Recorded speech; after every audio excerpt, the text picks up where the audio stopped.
Hello everyone, welcome to the Peter Purves Podcast. This is the third and final part of my conversations with my former colleague on the BBC children's television programme Blue Peter. That of course is Valerie Singleton. As you'll have heard in parts 1 and 2, we each have had some enjoyable, exciting and very interesting adventures whilst working on the programme. And we still have a couple of important events we must still talk about. No. Not that one. And Valerie's career did not end with Blue Peter, far from it. And in this episode, we'll be right up to date. But first, I wanted to talk about one of the great scoops in which she was involved, the Royal Safari to Kenya with Princess Anne, now the Princess Royal. Val, what are your memories of that extraordinary event? Well, she'd just become the president of the Save the Children Fund, and I think they'd made, a well-known director had made a film about the royal family, which had gone out sometime earlier, maybe a year, 18 months, which was quite rare. It's the first time the royal family had allowed anybody to sort of film them and what they do. So the idea was then perhaps we could film Princess Anne going to Kenya and see the work she does. So there was a first meeting in Buckingham Palace, and as I drive past Buckingham Palace today, I can look up and think, that little room on the corner is where we had the meeting. And we then met sometime later. I wasn't allowed to tell anybody about it, absolutely hush-hush. And we met sometime later in a private room at the airport. Prince Charles was on the flight as well and came over and said hello. And then the idea was that Princess Anne and I would walk out that door there and get into cars, which would take us literally around the block. We'd get out of the cars and walk up. But for some reason, Princess Anne decided she didn't want to do that. So we went out another door and ended up walking the other way around. So, of course, all the press were out there waiting for us to come out of the cars. And we were almost at the bottom of the stairs, coming the other way from where we would have been dropped off if we got out of the car. Everybody went, oh, my gosh, they're there. All the cameras swung around, climbed up the flight of stairs. And at the door, I said, Ma'am, I think Edward would like us to turn and wave. Because he said, Val, if you could, when you get to the top, just... And I raised my hand and waved. And for a couple of moments, the princess didn't wave. And then she did. And I remember thinking, oh dear. And sure enough, when we were in Nairobi, there was the Sunday papers. Val's waving and the princess isn't waving. And it says, Valerie Singleton takes over the royal gesture of farewell. Oh.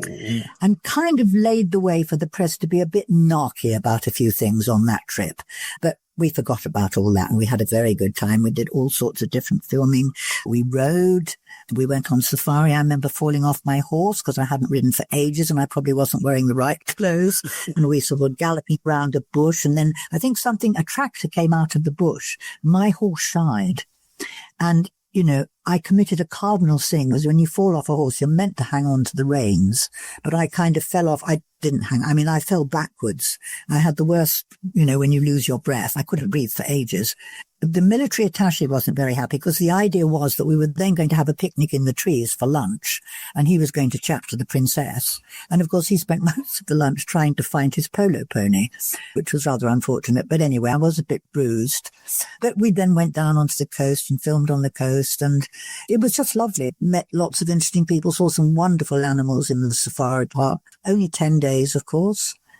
Came back and the film was put together. And if you remember, she came to the studio sometime after to show the lovely photographs that she'd taken. Yes, I've got a very nice picture of her sitting with the three of us in the studio. Yes. She was very pleasant, I must say. We seemed to get on very well with her. She was very, very easy to work with and very charming. Looking at the animals in the safari park, when it was just the two of us alone. And it's very easy almost to forget that you were actually with a royal. You were just wanting to, oh, look, there's this, and there's a lion, and look, quick over there, there's a giraffe. And we were just both taking photographs. I was going to ask you how formal you had to be with her. Well, I was told before I went that what you would call her was ma'am. But I remember when we were at Treetops, And I'd gone in to breakfast a little because we filmed there because, of course, the Queen was there with her husband, the Duke, when she heard that her father had died and she'd now become Queen. Treetops was fascinating. And I remember coming in one morning and some of her staff were there. She didn't have that many people with her. She came into breakfast and, of course, they all leapt up and suddenly became very formal. And I was just being natural and saying, oh, hello, did you sleep well? And it was just that difference between me kind of naturally behaving like I would with somebody and the staff almost sort of standing to attention because, here was their boss coming in. But she was lovely. She was very, very nice, very easy to work with. And of course, she was the centre of attention. I think she was enjoying herself. Yes. And of course, we visited Starehe, which was the purpose of her going there. Yes, and just to elaborate a little bit on that, the Starehe Boys' School was, of course, the beneficiary of the Blue Peter Christmas Appeal in 1968, wasn't it? We were shown around by Joseph, who was then a young man, and Joseph went on to years later become the headmaster of the school, and if you remember, was the young man who visited me on my This Is Your Life. Yes, I do remember that. There is a lot we can still talk about. And I must tell you one little story. Later on, when we did the appeal for rags that we could get to help riding for the disabled, that was charity, which again, the princess was a patron of that. And so she came and filmed with us. And we had to see, Biddy never came to the locations when we were filming, ever. But she did come on this one. And she came on the Royal Safari. Did she? Yes. Yes. She and Edward both came on the Royal Safari. And Edward was brilliant the way he managed the Queen. With just interrupting a second, he managed to sort of direct Princess Anne and yet at the same time have a sort of reverential. It was absolutely brilliant watching him. He just sort of, managed to bridge the one and the other, just telling her what to do and at the same time, treating her as a royal. We were shooting a sequence where the princess was riding and the camera was in front. The cameraman's walking backwards. There is a group of people behind him also going backwards whilst the princess was riding towards the camera. Now, what you hear on screen, you wouldn't because it didn't actually go out like this, but what you would have heard and seen was as it was coming along, suddenly there was this, splash. And Biddy had been walking backwards with Edward, and there was a horse trough. Oh, my God. And she walked backwards, tripped, and straight into the trough. Oh, my goodness. And the princess stopped for a second and said, oh, she's fallen in the trough. It's one of my favourite Biddy. Was she completely soaked, Biddy? Oh, absolutely. Yes, she went straight into it. Did anybody get a photograph? Unfortunately not. And actually, I suspect that Edward tried to suppress the sound, the film, but it did get out, and I've heard it. It's very funny.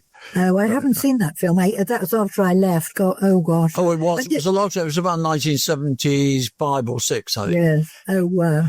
I wanted to ask, in fact, I will ask just very briefly about the makes. You were the queen of the makes. You didn't like them much, did you? And I've got to say, I didn't either, because I was so bad at them, they never asked me to do them. You made a lot. Well, I mean, the thing was that none of us actually made a make. I mean, if we'd made a make ourselves, we would have done it over the entire programme. But we just had the stages of it. I don't know. They were very popular. And of course, everybody, all the parents knew exactly what they were going to get for Christmas.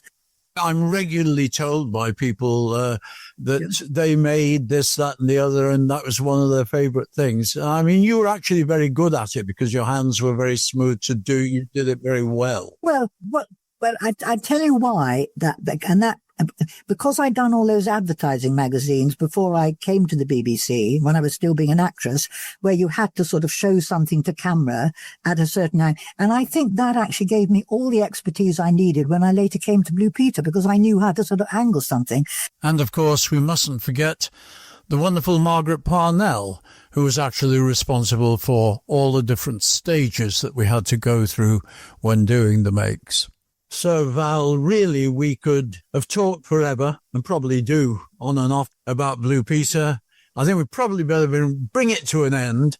Tell me, how you left and what led up to the various things, because you did have work which you carried on with Blue Peter after you actually left the main show. So tell me a little bit about the lead up to how you left. Well, I think the Blue Peter Royal Safari, which of course was a 50-minute documentary, or was it 40 minutes? Anyway, it gave them the idea that perhaps I'd been doing Blue Peter for rather a long time. I wasn't actually just sacked like that, which was lovely. I was given 2 years of what they call Blue Peter special assignments. And that meant for the first year, I did 6 cities in Europe and in Britain. The next year, I did another 6 cities in Europe, in Britain. We were 10 days in each city. Wonderful way to see wonderful cities. Following year, Blue Peter special assignments became islands, and we did 5 different islands. 3, I think, were in Britain, and then there was Hong Kong and, what was the other one? Can't remember. It was 5. And then the following year, I think they were probably running out of money because it became homes that people had lived in, well-known people's homes like Charles Darwin and Anna Pavlova and Keats and people like that. At the same time as that was happening, I was still coming back in to meet you in the Blue Peter studio to trail the special assignment that was going out on that Sunday. So there was lots of contact with you both. I started doing something called Val Meets the VIPs, which was created by Jill Roach. Jill Roach created News Round. That was her idea. But it was mostly the children asking questions. And of course, one of our famous guests on that programme was Margaret Thatcher, who was really at the time just the Minister for Education, wasn't that particularly important. I can't say I warmed to her that much, but one of the children actually asked her, do you think there'll ever be a woman Prime Minister? And of course, she made that famous quote, which was used again and again and again when she did become Prime Minister. She said, no, I don't think there'll ever be a female Prime Minister in my time. And so that was used constantly when she did become the Prime Minister. And then just as that was happening, sort of while all the specials were going on and coming back to Blue Peter and doing Val Meets the VIPs, there was a program called Nationwide, which was started about 3 or 4 years earlier. And they had the idea to do something called a consumer unit, which was the one, I think it might even have been the first consumer program. And it was going to be produced by a young man called Bernard Wiggins. And the story goes, I was told afterwards, that was that the editor of the program had actually said to Bernard Wiggins, I don't know, who are we going to get to present this? And Bernard is supposed to have said, well, I hear Val Singleton's left Blue Peter. And the editor is supposed to have said, well, talk to her. So this Bernard Wiggins talked to me, and I thought that sounded different, and I joined Nationwide. So I had all these different things going on for the first few years after I left Blue Peter, not just out in the wilderness. The lovely Bernard Wiggins and me were later joined not long after by the very talented and brilliantly funny Richard Stilgo. So some of the stories we did about various products were just for the first 4 years that I did that. Very, very funny and very successful. Bernard Wiggins then went on to become the very prolific author Bernard Cornwell. Oh, that's fantastic, yes. And then in 1976, sort of all the Blue Peter things by then had come to an end, and I became a regular presenter on Nationwide. Was Nationwide, was the program that was the first one that actually went nationwide, linking? Yeah. It had never been done before. It was a very ambitious idea and a wonderful idea, which of course is commonplace now. It's so simple. But at that time, it was a complicated operation to get it up and running all around the country. And you were part of that. I know it was 4 years old by that time, but it was a very fascinating program. Where did you make it? Was it Lime Grove still? Yes, no, Lime Grove. I spent probably more of my career in Lime Grove than anywhere else. And Nationwide had the top sort of up on the 7th floor, big office, lovely, lovely program to work on. And the idea was that every bit of the country and all the different regions would have their own local program. Of course, they all have that now after the main 6 o'clock news. But they had the first sort of 20 minutes, I think it was, of their program. And then absolutely in tune, we would all link and go nationwide. And if you were doing an interview on the sort of your local part, my gosh, you had to get it out on time. You constantly had earphones in and you were getting countdowns and things. And quite a few times it went wrong. It was quite difficult. We perhaps didn't link up with people. And of course, we were bringing in presenters from different parts of the world. Sue Lawley, who later became a regular presenter and went on to do all sorts of important things. She was one of the presenters from the Devon area, and we had somebody coming from Norfolk, somebody coming from Scotland. And so we'd meet up with them. They'd come down and do a stint. I met quite a few interesting people on that program. I interviewed ABBA. Oh, yes. We had them on Blue Peter too. Leslie interviewed them. And incredibly, I have a long-term girlfriend that I talk to most days. She's over in East Sussex, and she was a makeup supervisor. And I mentioned ABBA the other day, and she said, oh my goodness, she said, I made up ABBA for that contest, and I'd never known that about her. I had a lovely day when I was sent out to talk to Deborah Carr, and she was about to do a play in London, and she was living in a little news cottage in London. Her assistant came down and said, Miss Carr's still making up. Would you like to come up and meet her? And I sat on the end of her bed while she was finishing off her makeup, and we were chatting her away like we'd been old school friends. She was absolutely delightful, this huge, big star, and she was so charming. And she actually said to me, because she was living in Switzerland then, and she said, oh, if you ever come to Switzerland, you must come and see me. Sadly, I was never able to do that. Interviewed Sting on Nationwide, but it was a very special program nationwide. It did serious topics and fun topics, and even though we were all working on sort of rotas, everybody got on. There were never little groups of people who were sort of mates and only worked, it was just different. Were you able to get out and do features, or was it all studio locked? No, mostly it was in the studio. It didn't go abroad anywhere. There was one time when I think we did a train. I think it might have been because Michael Barrett was moving on. And so we did this train journey around the country and stop at different places. I remember I was somewhere at that point interviewing the Duke of Edinburgh on one of the platforms. That was about, I think, probably just a casual name drop there. Just a casual name dropper. I think that's the only time it ever went in. So mostly it was studio based. Yes. I did that, I think, until 1979, and then moved on. A program called Tonight, and there's always been a late night current affairs program. At the moment, it's Newsnight. It's kind of not what it was, but it comes on after the 9 o'clock, the 10 o'clock news. It's about half an hour. When I was offered it, Sue Lawley had been doing it. She came back to Nationwide, and I was asked by Roger Bolton, who was the most delightful editor. I love working with Roger, to be 2 or 3 days of the week. I mean, it was on 4 nights of the week as a serious current affairs program for the entire nation. And then on Friday, Roger had the idea of doing something called Tonight in Town, which was only shown to the Southeast. And that was all about what was coming on, films and plays. And that's when I interviewed probably more of the stars that I've ever met in my life. Just incredible. Lots and lots of different lovely, lovely people. So that I was going to say that Friday night was a very London-centric piece, wasn't it? It was contains all about the arts. Yes. I think Michael Billington came on a lot to talk about films. He was a regular. But some wonderful people. I mean, I've got sort of 2 or 3 sheets of people I interviewed on that. And you remember one of my interviews because you rang me after and said you'd never seen me look so red, and you were still laughing. Was it a writer, Kingsley Amis? Was that it? Yes. I really never liked interviewing people unless I'd seen a film that they were going to talk about or I'd read a book. But this particular morning, they said, we've got Kingsley Amis tonight. He's talking about his new book called Jake's Thing. I think that's what it was called. And I thought, well, I haven't read it. Well, sorry about it. You just had to skim through it, and we've got him live on the program. I'm not going to miss this opportunity. So the live show comes along, and I get terribly caught up in, I can't quite work out quite what he's aiming at with this character. And the question gets more and more and more difficult. And I mean, did you really mean to have were you, and you can see him thinking, oh my God, when's she going to get to the end of this question? And eventually in desperation, I said, oh, were you just having a gentle poke occasionally? And there was I remember. And there was a long pause, and he looked at me and he said, I don't know. He said, I think a gentle poke occasionally is quite nice, don't you? And I didn't know what to say. I mean, looking back on it afterwards, you wish that you'd replied in so many different ways to it. Maybe I should have laughed and said, oh gosh, I fell into that one, didn't I? But I sort of ploughed on as if nothing happened. Got back to a phone call from you saying, Val, I've never laughed so much in my life. And you went absolutely puce. I do remember it. I had forgotten, but I do remember it very well. And yes, you were so embarrassed. I know. But then I had Sophia Loren on. I asked her about her tax problems, which she didn't seem to mind. I came away with I amassed a lot of lovely books, which were all signed by people. Oh, who else? Oh, I remember interviewing Diane Cannon, and this was a lesson because, again, I hadn't seen the film, and a researcher sort of said, oh, well, it was about this and about that and about the other, and this was the character she played. So, of course, I asked her about this, and I said, well, the character you played was such and such and such. And she looked at me and said, oh, really?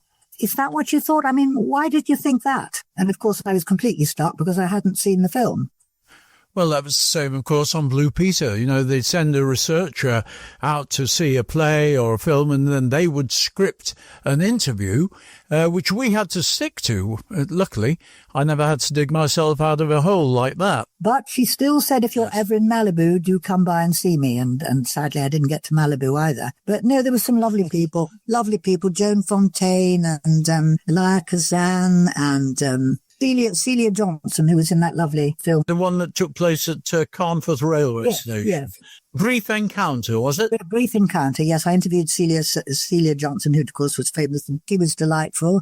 I interviewed David Bowie, or Bowie, I never quite knew. Bowie, I think. Bowie. And I wasn't terribly into his music. I mean, still friends now sort of go, oh, you interviewed David Bowie. And I got back that night and said to a boyfriend, what did you think? He said, I think it came across that you didn't terribly know his music very well.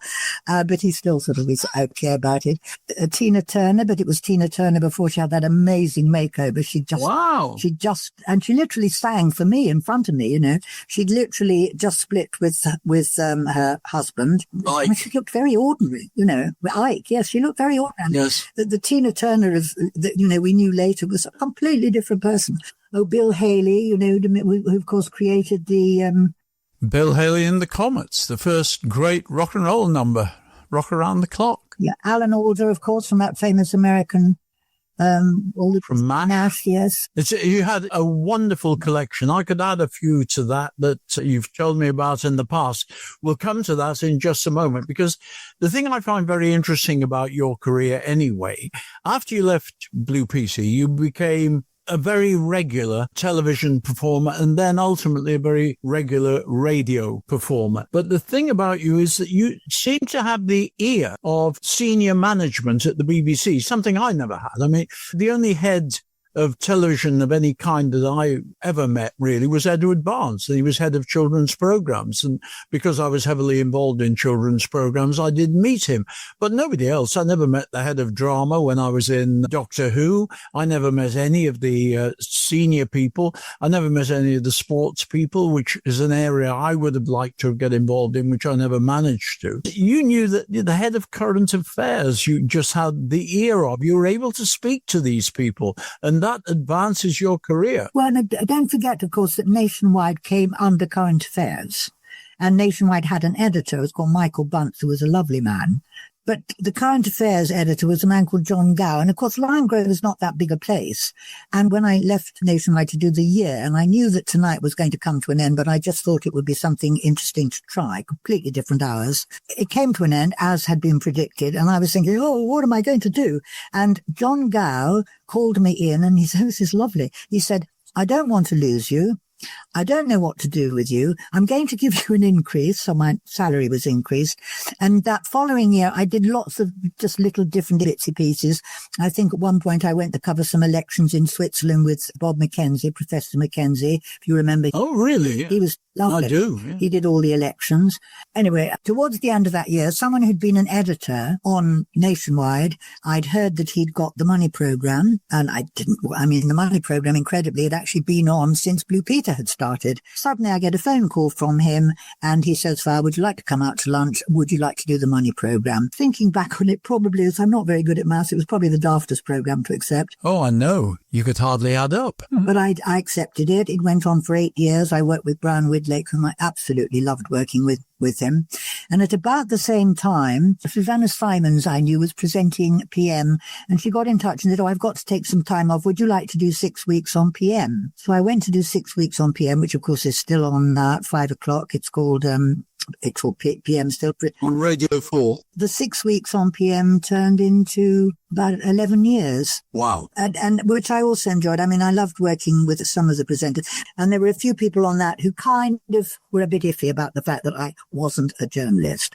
So looking back now, I mean, in a way, I stayed in current affairs on those two programs. Money Programme came to an end in 1988 when Brian and I both left it because, again, it sort of changed its direction. And the new editor didn't want us in the studio and didn't want us at the top of the programme. I think I would quite like to have moved to General Features and done completely different programmes. I mean, the programmes I would love to do now I'm so envious of Fiona Bruce doing the Antiques Roadshow. I'd love to do that. And I'd love to do the program she does on Fake or Fortune, because that, I did an art course at one time, learning about the history of art, and I would love to have done that. And now I live in the country, I wouldn't mind doing a few little country files, but there you go. Well, I was going to tell you a little story. We're talking about heads of departments. I can remember walking across at lunchtime. It was when I was on Blue Peter still. And I was walking across the bridge to the restaurant at lunchtime. And a gentleman came up and he was chatting sort of vaguely to me as we went on. North Country, bluff sort of fellow and big man. He seemed to know me and know what I was doing and all the rest. And I hadn't a clue who he was. After a little while, just before we got to the restaurant, I said, "Look, I'm sorry, it's lovely talking to you. Do I know you?" And he just said, "Aye, you do." And I said, "Sorry, what's your name?" "Brian Cowgill." No. Now, Brian Cowgill had been head of sport and had now moved on, and he was running BBC One. He was the controller of BBC One, and I hadn't a clue who he was. Pete. I mean, talk about covered in embarrassment. It was one of those things. He seemed to find it amusing that I didn't know who he was, and I should have. I knew him by reputation as well, but I didn't know him personally. I mean, the thing is, you just said you didn't know anybody. I mean, I didn't go as high as the controllers. I just knew the head of current affairs. And you just told me now that you're meeting the controller of one of them. I mean, that's not bad. So did he offer you a job? Unfortunately not, but I was in a job. I mean, I was doing Blue Peter, and when I left Blue Peter, I was given other series, so he obviously didn't block those. So he must have thought I had something. But Blue Peter made my career, and it let me move into all sorts of nice areas and things that were directly because of Blue Peter I got. I ended up doing Kickstart, which was a motorbike trials program, and I did 13 years of that. Wow. Now that seems like, wow, what a lot of work. Even longer than Blue Peter. That's incredible. Even longer than Blue Peter. But to do a series of Kickstart took a weekend. It was a competition on motorbikes, and I would work for one weekend on that. That was in the year. We also brought in Junior Kickstart, and it went on. And I would say 13 years, which in fact amounted to somewhere in the region of 26 days work. That's all. People think that we work all the time. We don't. And the programs go out once a week. So, you're doing 8 programs in the series, and that's a very nice thing on television. You're there, but you're not earning. And it was a very strange time. A lot of people think I did a huge amount of work. And when it comes down to it, I realized I did a lot of time on television and a lot of time in all sorts of other things, but not a lot of work. Yes, It didn't take all that long to do. Did you ever have any embarrassing exit? Well, I won't bore you, but there is a kind of story about leaving PM, but it's too long to tell you. Can I just come back to PM quickly? Yes, please. I mean, it was mostly, of course, based in Broadcasting House. It was mostly just sound, but I worked for some wonderful people on PM, like John Sopel and Jeremy Bowen and Fergus Walsh, have all gone on to do. Oh, big names, yes. And one of my producers, of course, is now in charge of science on the news, and that's Palab Ghosh. So it's lovely seeing people moving on and becoming so incredibly successful. So most of the people that weren't interviewed then, you did down the line. I remember interviewing Tony Blair down the line once. I think he was Prime Minister then. "Mr. Blair, do you have a Blue Peter badge?" And he went, "Oh, no, I don't." So I said, well, anyway, that was quite fun. But I always remember I did Netanyahu. I can't remember exactly what about now. And Desmond Tutu. I think I was the very, very first person who ever interviewed about Chernobyl. And I think it was Stockholm I was talking to somebody. And I remember at the end, because they tested for a little bit of extra radioactivity. And I remember saying, "Oh, well, are the people of Stockholm worried about this?" And no, we've got a huge football match tonight. Everybody's concerned about the football match. And of course, nobody at that moment knew what a horrendous accident that was. And I was on one night when the Challenger went up, which is the first time somebody who wasn't an astronaut was on board. But there was a lovely time, and they said, "Val, we want you to interview Audrey Hepburn." Now that I am very envious of. And at that point, she was getting on in, Wow. I know, wow, because she was my very famous very favourite film star. And my favourite movie, which I still love, was Roman Holiday, and I still cry at the end of it. She was down the line. At that point, she was working for UNICEF, so it was really to talk to her about her work there. And I went in, and the first thing I said, Miss Hepburn, I must tell you that when I was 21, I had my nose altered, and I took in a picture of you. And she was so sweet. She laughed and said, oh, what was it like? How did it work out? I said, well, not quite. They said it wouldn't quite. Anyway, we had a little chat about that. And of course, when I went back in, the producer of the PM said, what the hell? She went completely bonkers. I mean, Val's just lost it. They thought it was quite ridiculous.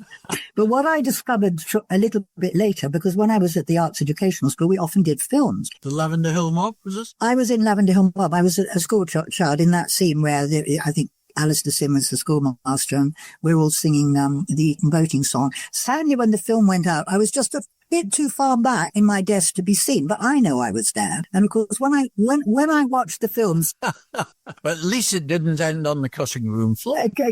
Exactly. Not long after I interviewed Audrey Hepburn, she was a waitress. So it would have been lovely if I could say, Miss Hepburn, I think we both appeared in the same film together. It was probably one of the first parts she ever played. Sadly, I didn't get that opportunity. There were different programs, very different. The only thing about doing PM, I think I did Monday and Tuesday, and you'd be liaising with your producer on the next Money Programme story, because we were out and about a lot on the Money Programme. Now, look, Val, we'd be doing this, that and the other. And then on Monday, we go, oh no, of course you can't do Mondays, can you? Because you're doing PM. So it did get in the way a little bit with filming for PM. So possibly I should really just have done the Money Programme and not the PM programme. I was always amused by the fact that you did the Money Programme because, you could barely add up. I knew that. Oh, and I'm hopeless. Not being unkind. And I still count on my fingers. Hopeless at that. But because you did the Money Programme, you got a lot of corporate work. And I remember that particularly because you worked for me. Yes. When I had my production company called Purves Wicks, we made a corporate video for a merchant bank. Yes. And you were my presenter. Yeah. I know you enjoyed it. I did. We filmed on the Bank of England, didn't we? And I have to tell you, Pete, you were one of the nicest directors that I've worked for. You really were such a good director. I think you should have done more of that. Oh, bless your heart. Thank you very much. I did do a bit of directing. I mean, I directed quite a few of the corporate videos for my company. I mean, I had the company for 13 years. We weren't terribly successful in the end because we had financial problems that we didn't actually make any money, made a living, but no. So that was quite difficult. But I also directed a lot of pantomimes. I did stage direction as well, because when I left Blue Peter, Johnny and I did a pantomime in Guildford. That was the first thing we did that year. I went back on Blue Peter to introduce my new series of special assignments, which I took over from you. I was talking to Leslie Judd, who was interviewing me, and she'd been strictly told by Billy Baxter, just stick to this and his shows in Manchester, but nothing else. Leslie didn't stick to that. She suddenly said, are you doing anything else? And I said, well, yeah, we're doing this pantomime. Johnny and I are joining up. We're doing Cinderella in Guildford. Great. And that evening, the producer got a phone call from the box office in Guildford and said, what the hell has happened? They had a queue round the block. Oh, brilliant. And they sold out in 2 days. They even sold standing room, and we played to 110% Oh, that's fabulous. in the whole of the run. Right. And that was all thanks to the publicity on Blue Peter, which was... I do wish you got in touch with me, because I mean, the one sad thing is that we sort of kept in touch with kind of reunions on Blue Peter and every now and again, but it would have been so nice to have known about that. I mean, I would love to have come to something like that. We were all busy sort of going off doing our own thing and, didn't really know what each person was doing. Such a shame. I know. That, of course, is one of the problems and the drawbacks with our industry. Yes. Because you tend to meet people, all sorts of people, and have very nice times with them, but it's only for a short time. Yes. And your career goes somewhere else. We were very lucky, working for 10 years. In your case, I think 5 years I worked with you, but in total, 10 years on Blue Peter with similar people. You met a lot of people, and you did continue those friendships, even as a long distance. But you can't be in contact all the time. It's just impossible. Everyone's doing their own things. The pantomime thing, as far as I was concerned, it was great fun. Johnny and I did 7 together. I met my wife there. I met my wife. I'd love to have come to There's in pantomime. In Guildford, in 1978. I was playing Baron Hardup. Kate was playing Dan Dean. Oh, and Bonnie Langford was playing Cinderella and Johnny was Bones.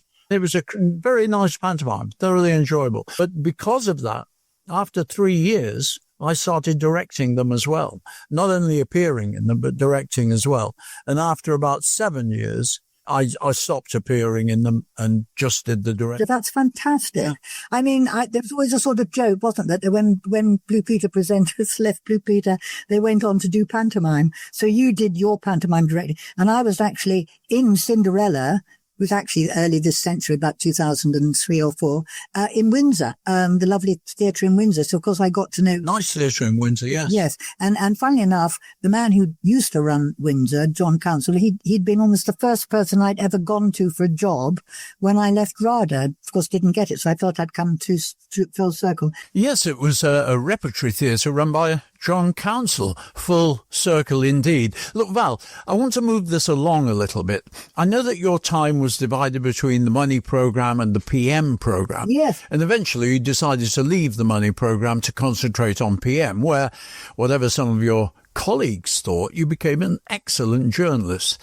Now, during that time, you did a huge amount of travelling, including, I know, a wonderful holiday in South Africa, and also visiting all sorts of wonderful destinations across the globe. And that led to a surprising change of direction for you. Yes. I'd done something called Destinations, which was a market at Olympia where all the travel people had stalls and you could go in. The public could go in and check people out where they wanted to go. And I just chaired a discussion on, I think, cruising. It was outside. People had just gathered outside chatting. And Martin Roberts was on my right, who, of course, did a house program in those days. And I think was also editor of a magazine program, A Woman's Own or something like that. And I was just saying, oh, Martin, you know, I'd love to do some writing for you. And a man on the other side said, well, you can do some writing for me if you like. And I went, oh, yes. Sorry, you were saying, Martin? And then turned back to this man and said, I'm sorry, who are you? And he said, I'm Frank Barrett, the editor of the travel section on the Mail on Sunday. And I dropped to my knees, completely forgot about Martin Roberts, and started writing for the Mail on Sunday. And the first place he sent me to, he was going to send me to Madagascar, but there was some trouble there. And he sent me to the Comores Islands. And it just started snowballing. You know, he began to meet the travel PRs. What islands are those? I haven't heard of those. Say that again. Well, that's exactly how I began my article. Where are they, everyone said, when I told them I was going to the Comores Islands. They're down just off the coast of South Africa, below Madagascar. And they're very volcanic. Very different, but that was my first writing piece. And it just snowballed after that. And I mean, the rest of that century and early into the 2000s, I just did the most wonderful trips. I saw the whole of the Caribbean. I did walks across Europe. I went to places I could probably never have afforded to go to, incredible hotels, places I might not have thought to go to, places I couldn't have afforded to stay. I mean, it was just, I loved it. And I liked the writing, and I wrote for The Independent. Simon Calder, who'd worked at the BBC, editor of The Independent, Frank Barrett, and some of the ideas I thought up myself. But then occasionally, you know, you get a travel company saying, do you want to go here?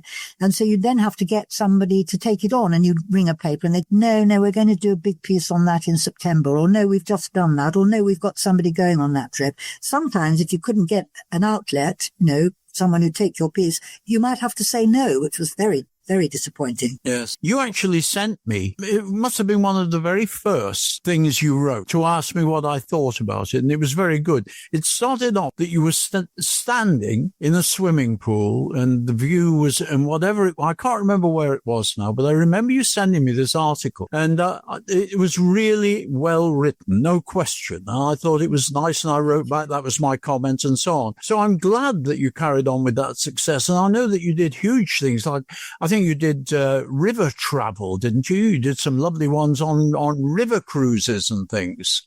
Oh, yes. Well, I did some cruises. I've got big folders at home, and always somebody who's kept travel diaries. So I've got the sort of the trips I did, and then the travel diaries of the trips I did, and that might be cruises. And then there'd be Europe with the travel diaries next to it. And funnily enough, I'm not very good at remembering some of them, but as soon as I read them back, they just come back to me like that. At the same time, I got two programs which sort of fitted in with the travel writing, sort of worked around it. One was called Backdate, and it was a quiz program created by a company that did quiz programs. And there were two series of that. We did it out at Wembley, and it was just all about dates. And it would have worked perfectly with the travel writing because it only took up a month.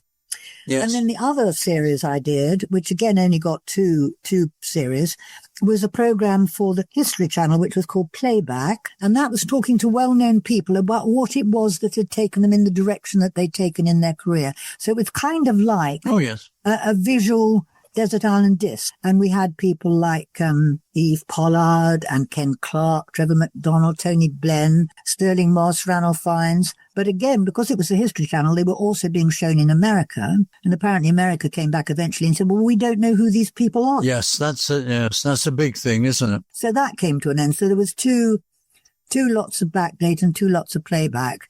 And then other things coming and going, still bits of awards here and there and bits of radio. And it's very difficult to keep track of all we did. What were you doing in the late 90s? Oh, I mean, all sorts of... When did you go on to do the dog show? Crafts. Well, that had started before I left Blue Peter.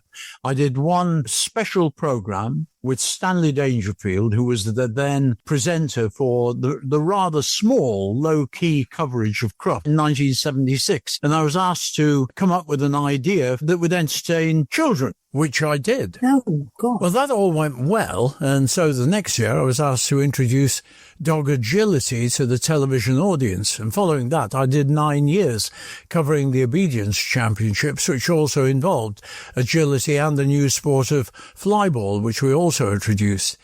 And then in 1990, the show moved from Earl's Court in London to the NEC in Birmingham, and I presented the whole show with my new co-host, Angela Rippon. She only did that first year, and then I was joined by my wonderful friend and colleague, Dr. Jessica Home, and we presented and commentated on what was an ever-expanding television coverage until the BBC decided to drop it in 2008 following a dispute with the Kennel Club. I kept the show alive on television for the Kennel Club on YouTube the following year, all by myself. Oh. And that meant I was covering all of the different events, doing all the commentaries and getting whatever coverage we could on television. And that was enough to persuade More 4 and then Channel 4 to pick up the reins. And I continued in the role of principal commentator until 2020 when Channel 4 decided I had to go. Not as good as it was without you. Thank you, ma'am. And that was after 41 years. Good long time. But it was a bit of a disappointing end for me, but at least I had the honour of presenting the Kedal Memorial Trophy to the winner of Best in Show in that final year. Do you know what is so amazing, Pete? When you're talking about all these years that you did something, you think, you can't have 41 years or 13 years. And of course, you remember back to, how long ago it was that we left Blue Peter. I mean, it's just... I know. And with time in mind, Val, I'm afraid that's how we're going to have to curtail this particular conversation. It's been an absolute pleasure talking to you and listening to your memories, how they both concur and differ with mine. It's been an absolute pleasure. Thank you for having me as a guest. It's been great fun talking to you. And don't forget, you can listen to the Peter Purves Podcast wherever you catch your podcasts, including Apple, Spotify and Amazon, all of which are produced by me, Peter Purves, and Mikey Smith. Do follow so as not to miss future episodes, and leave us a comment and rating, and most importantly, share with friends to help us build our community. Take care, everyone. Adieu.